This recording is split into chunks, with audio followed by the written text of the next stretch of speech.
Hi friends, it's Suzanne from sunstampin.com. Welcome back to my Paper Pumpkin Alternative Catch-Up series. I'm trying to get back on track with my Paper Pumpkin subscription. I want it to go from this to some beautiful masterpieces. I hope that I can offer you some gentle motivation to catch up yourselves if you're like me. And if you're not like me and you just like the design, why not create something similar with the supplies that you have in your stash?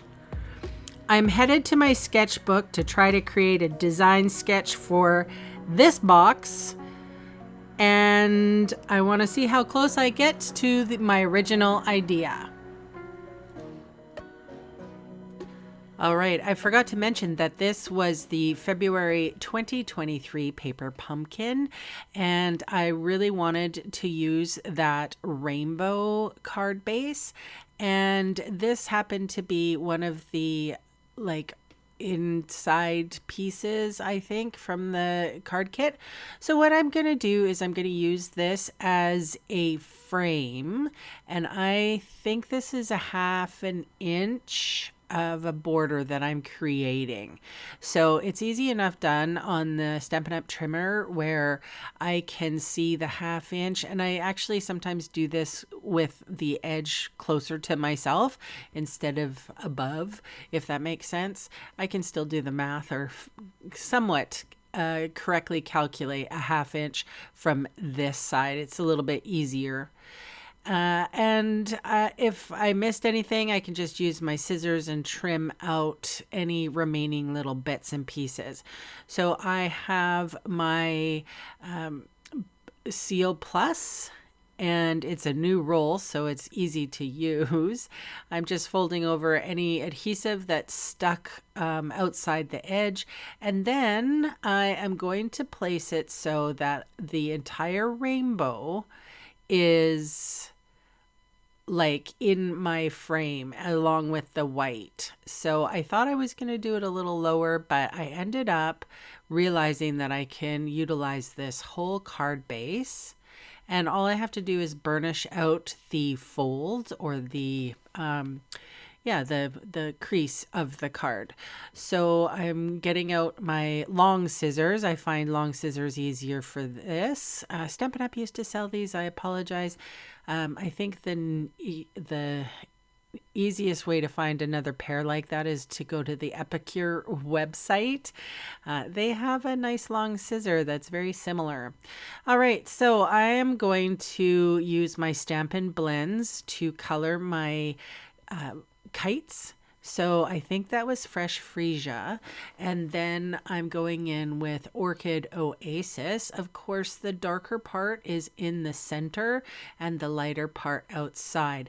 I did switch to a porous surface because I noticed that this paper likes to bleed, or it draws the moisture from the pen across the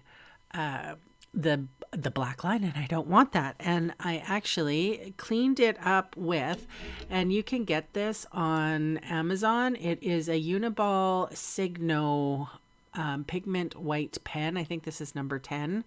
And I just went over the little bit of coloring that bled over the lines. So there's a little trick for you.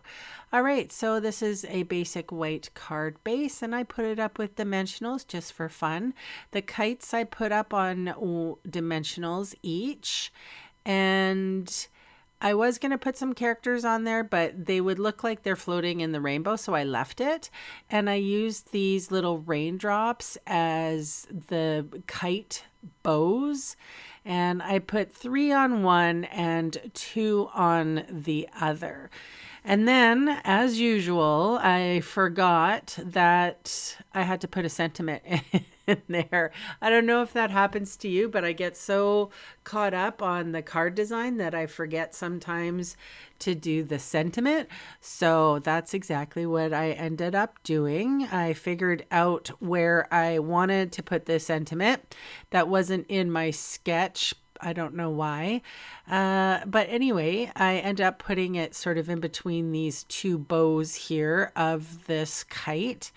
and I had to move one down a little bit, but I used Memento Tuxedo Black ink and the sentiment that says, "You brighten my day." I ended up putting that on dimensional adhesive, and that is my card for today.